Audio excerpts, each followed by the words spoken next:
வணக்கம் உறவுகளே, இனிய புதுவருட வாழ்த்துக்கள்.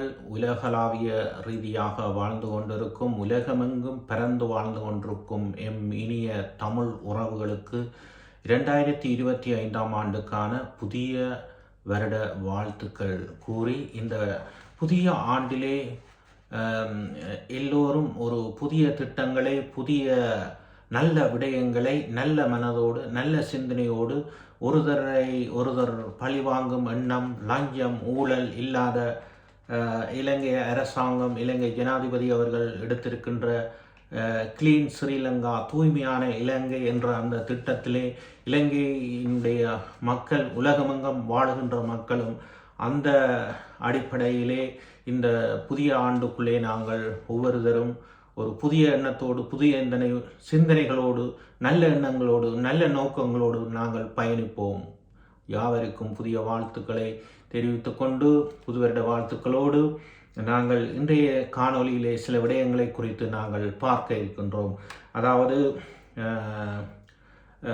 சிவாஜிலிங்கம் ஒரு கருத்தை தெரிவித்திருந்தார் அர்ச்சனா ராமநாதன் தொடர்பாக. அது குறித்தும் பாராளுமன்ற உறுப்பினர் ஸ்ரீதரன் தொடர்பான ஒரு சிறிய கருத்தும், மன்னார் மாவட்டம் மற்றது வடமாகாண ஆளுநர் தொடர்பாகவும், இந்த புதிய ஆண்டிலே இந்த முறை ஒரு வித்தியாசமான செயல்பாடு நாடு முழுவதும் நடந்திருக்கின்றது. இந்த புதிய எந்த அரசாங்கத்திலும் நிகழாத நிகழ்வு இந்த அரசாங்கத்திலே இந்த புதிய ஆண்டு தொடக்க முதல் நாளிலே ஒரு நல்ல முடிவுகள் எடுக்கப்பட்டிருக்கிறது. அவ்வாறாக நாங்கள் பார்ப்போமாக இருந்தால், அனைத்து மாகாணங்களிலும், அனைத்து செயலகங்களிலும், அனைத்து அரச செயலகங்களிலும் கூட எல்லா இடங்களிலும் இந்த முறை ஒரு வித்தியாசமான ஒரு தொடக்க முதல் நாளாக 2025 ஆண்டு ஆரம்பித்து வைக்கப்பட்டிருக்கின்றது. அதாவது தூய்மையான இலங்கை, கிளீன் ஸ்ரீலங்கா என்ற அடிப்படையிலே அதை நாங்கள் பார்ப்போம் என்று சொன்னால், நாங்கள் முதலிலே வடமாகாணத்திலே பார்ப்போம். வடமாகாணத்திலே இன்றைக்கு காலையிலே 8:30 மணி அளவுக்கு ஒரு தேசிய கீதம் வழங்கி ஒரு சத்திய பிரமாணத்தை அவர்கள் எடுத்துக்கொண்டதும் கடமைக்கு முன்பதாக ஆளுநர் செயலகத்திலே தேசிய கொடியை வேதநாயகம் தலைமையிலே நிகழ்ந்தது இந்த நிகழ்வு. அந்த நிகழ்வின் போது அவர்கள் சில வாக்குறுதிகளை அளித்து கடமைகளை எவ்வாறு செய்ய வேண்டும், அரசாங்க பணியாளர்கள், அரச ஊழியர்கள், மக்கள் எங்கள் மேல் நம்பிக்கை வைக்கும் அளவுக்கு நாங்கள் மக்களுக்கு பணியாற்ற வேண்டும், மக்களை அலக்களிக்காமல் நாங்கள் பணியாற்ற வேண்டும் என்ற ஒரு செய்தியை வலியுறுத்தி இந்த முதல் நாளிலே கடமைகளை ஆரம்பித்திருக்கின்றார்கள். அவ்வாறாயினும் மக்கள் நம்பிக்கை வைக்கும் அளவுக்கு இதற்கு முன்னர் அரசாங்க உத்தியோகத்தர்கள் நடந்து கொள்ளவில்லை என்பதுதான் ஒரு கவலைக்குரிய விடயம்.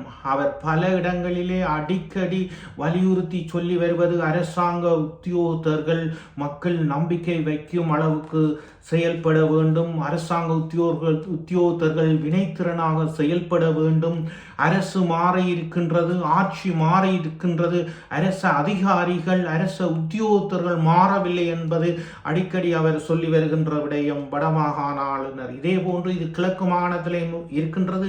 நாடு பூராவும் இவ்வாறான நிகழ்வுகள் இருக்கின்றதை நாங்கள் புரிந்து கொள்ள வேண்டும். அத்தோடு கூட அவர் இன்றைய அந்த நிகழ்விலே அவர் ஒரு விடயத்தை சொன்னார்.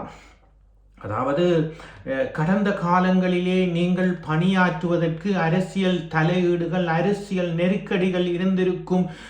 எனவேதான் நீங்கள் இனிமேல் வினைத்திறனாக செயல்பட வேண்டும்.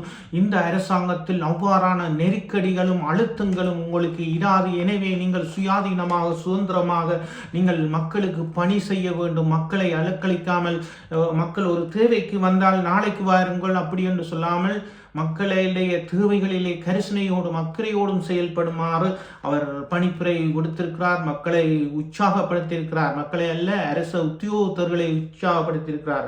அதோடு கூட இன்று நாடு பூராவும் செய்யப்பட்ட விடயம் என்னவென்று சொன்னால், கிளீன் ஸ்ரீலங்கா என்ற தேசிய வேலை திட்டத்தின் கீழ் ஜனாதிபதி அவர்கள் ஒரு நேரடியாக இன்றைக்கு ஒரு நேரலை ஊடாக இணைந்து இருந்தார்கள். மாகாண செயலகங்கள், அரசு செயலகங்கள் ஊடாக இன்றைக்கு நடந்த தொடக்க நாள் நிகழ்விலே அந்த நேரலையிலே அவர்கள் ஈடுபட்டிருந்தார்கள். தேசிய தூய்மையான திட்டத்தின் கீழ் அரசாங்கத்தின் இந்த திட்டத்தின் கீழ் மக்கள் செயல்பட வேண்டும் என்பதை குறித்து இந்த முறை நாடு பூராவும் இந்த நிகழ்வு இடம்பெற்றது என்பது குறிப்பிடத்தக்கது. அவ்வாறுதான் இன்று மன்னார் மாவட்டத்திலேயும்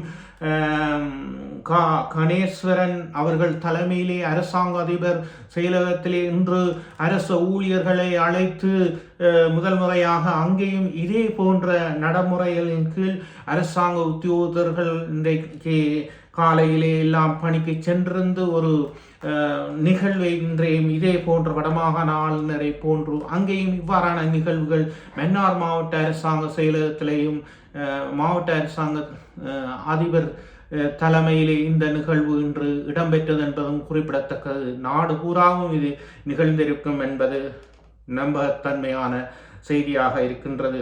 அது மாத்திரமல்ல, பாராளுமன்ற உறுப்பினர் ஸ்ரீதரன் அவர்கள் ஒரு வேண்டுகோளை விடுத்திருந்தார். கிளீன் ஸ்ரீலங்கா என்று அரசாங்கம் சொல்லிக் கொண்டிருக்கின்றது.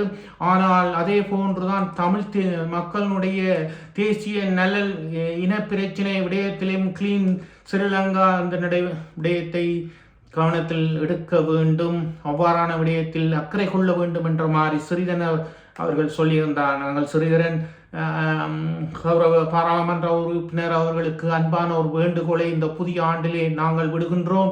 இலங்கை ஜனாதிபதி இலங்கை முழுவதும் கிளீன் ஸ்ரீலங்கா என்று சொன்னாலும் தமிழ் மக்களுடைய தேசிய பிரச்சனை தொடர் நாங்கள் ஏற்றுக்கொள்கிறோம், மறுதளிக்கவில்லை.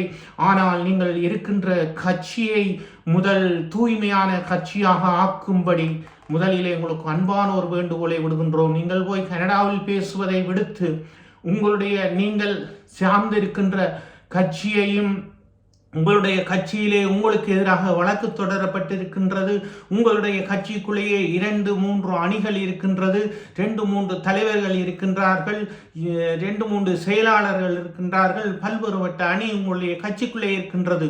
முதலிலே நீங்கள் உங்களுடைய கட்சியை தூய்மையாக்குங்கள், அப்பொழுதுதான் அடுத்த விடயங்கள் தூய்மையாகும். நீங்கள் பணியாற்றுகின்ற விடயத்திலும் மக்களுக்கு நம்பிக்கை வரும். நம்பகத்தன்மையை ஏற்படுத்துவதாக இருந்தால் உங்களுடைய கட்சியை நீங்கள் தூய்மையாக்குங்கள் என்று உங்களுக்கு ஒரு அன்பான இந்த புது வருடத்திலே அன்பாக வேண்டுகோள் விடுகிறோம். பழையனவை கழிந்து புதியனவைக்குள்ளே நாங்கள் நுழைய வேண்டுமாக இருந்தால் உங்களுடைய தமிழரசு கட்சி தூய்மையாக வேண்டும்.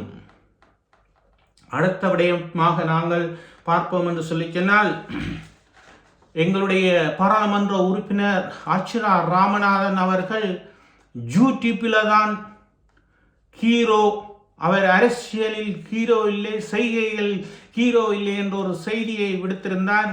இதற்கு அர்ச்சனா ராமநாதன் அவர்கள் பதிலடி கொடுத்திருக்கின்றார். சிவாஜிலிங்கம் சொல்வதை போன்று நான் அல்ல, என்னுடைய செயல்களை செய்கைகளில் நான் காண்பித்து வருகின்றேன். நான் பதவிக்காகவும் அரசியல் விரும்பி ஆசைப்பட்டும் இந்த விடயத்தில் நான் வரவில்லை. அவருடைய பேச்சிலே, அவருடைய முதிர்விலே எனக்கு அவரை பார்க்கும் பொழுது பரிதாபமாக இருக்கின்றது. அதை நாங்கள் சொல்லி அவரை நாங்கள் மலினப்படுத்த விரும்பவில்லை. அவருடைய உடல் நல குறைவினால் அவருடைய பேச்சிலே அவர் பேசிக்கொண்டு இருக்கும் பொழுது அவர் விக்கி கொண்டு இருக்கிறார். அப்போ வயது முதிர்வின் காரணம் அவர் விக்கி கொண்டு இருக்கிறார். அதை அவர் உடல் நல குறைபாடு காரணமாக இருக்கின்றது. உண்மையாகவே அவர் ஒரு சவால் விடுத்திருக்கின்றார். நான் எதையும் பதவிகளுக்காக வரவில்லை, அரசியலுக்காக விரும்பி வரவில்லை, இவ்வாறு என் மீது அவர் குற்றம் சுமத்தி இருக்கின்றார் என்று. எனவே நாங்கள் பொறுத்திருந்து பார்க்க வேண்டும். சிவாஜிலிங்கம் அவர்கள் கடந்த காலங்களிலே எதை சாதித்தார் என்பதை, அதை விடுத்து நாங்கள் இவ்வாறான விடயங்களை நாங்கள் உன்னிப்பாக பார்க்க வேண்டும். எத்தனை வருடங்கள் அவர்கள் அரசியல்களில் இருந்தார்கள். இவர் இப்பொழுதுதான் ஒரு 2 மாதம் 3 மாதம் தான் அரசியலுக்குள்ள நுழைய வழிகிட்டு ஆகவும் இல்லை. எனவே நாங்கள் 5 வருடம் இவருக்கு ஒரு சந்தர்ப்பத்தை கொடுத்து பார்க்க வேண்டும். கௌரவ பாராளுமன்ற உறுப்பினர் அர்ச்சனா ராமநாத், அதை விடுத்து நாங்கள் தேவையற்ற பேச்சுக்களையும் தேவையற்ற கதைகளையும் பேசுவதை தவிர்ப்பது நல்ல. ஐயா சிவாஜிலிங்கம் அவர்கள் அவருடைய வயது முதிர்வின் காரணமாக இப்படிப்பட்டவர்கள் தாங்கள் கொஞ்சம் ஒதுங்கி இருப்பது நல்லது. கடந்த மாவீரர் தினத்துக்கும் தலைவர் பிரபாகரனுடைய பிறந்த தினத்துக்கும் அவருக்கு வல்வெட்டி துறையிலே கேக் வெட்டிய நிகழ்வில் மக்கள் அவர்களுக்கு சில விடயங்களை எடுத்து காட்டினார். இனவாதத்தை நீங்கள் பேச வேண்டாம் என்று சொல்லி மக்கள் அங்கே கேக் வெட்டிய நிகழ்வில் சொன்னதை திரு சிவாஜிலிங்கம் அவர்கள் புரிந்து கொள்ள வேண்டும். எனவே இவ்வாறான தவறுகளை நாங்கள் விடக்கூடாது. எனவேதான் நாங்கள் ஒருவரை பற்றி ஒருவர் குறை சொல்லாமல் ஒருவரை பற்றி நாங்கள் அவதூறு பேசுவதை தவிர்க்க வேண்டும். எனவே ஐயா, நீங்கள் குறை நினைக்கக்கூடாது. நீங்கள் பொறுத்திருந்து பாருங்கள், ஒவ்வொருவரும் என்ன செய்யணும் என்ன செய்ய மாட்டினோம் என்று. ஒருவரும் இதுவரை காலம் பெருசாக ஒன்றும் எங்களுடைய மக்களுக்கு சாதித்த வரலாறுகள் இல்லை.